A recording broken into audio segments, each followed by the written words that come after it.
মা হওয়ার আড়ালে লুকিয়েছিল শয়তানি, বিথির মুখোশ খুলে গেল মৌয়ের সামনে। অন্যরকম কাহিনীর উদ্দেশ্য নিয়ে স্টার জলসায় এসেছিল মেয়েবেলা। প্রোমো প্রকাশেই দর্শকের মন জিতে নিয়েছিল এই ধারাবাহিক।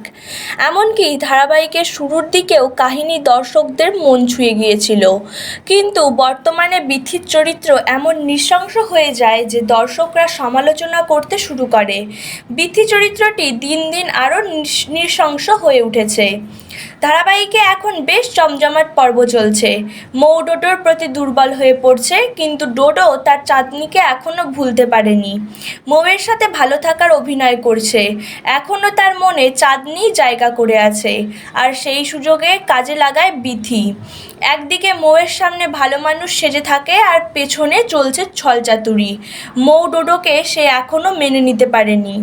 মেয়েবেলার নিয়মিত দর্শকরা জানেন মৌ আর ডোডোর যাতে এক না হতে পারে আলাদা সই, তার জন্য বিথি ইচ্ছে করেই ইলেকট্রিশিয়ান দিয়ে খারাপ করিয়ে দেয়।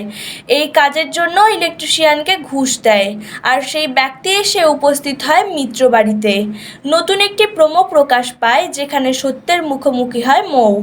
সেখানে দেখা যাচ্ছে ইলেকট্রিশিয়ান এসে মৌকে বলে, বিথিকা মিত্র আমায় দিয়ে আপনাদের ঘরের এসি ফ্যান খারাপ করিয়েছিলেন, এই ঘুষের টাকা আমার হজম হবে না।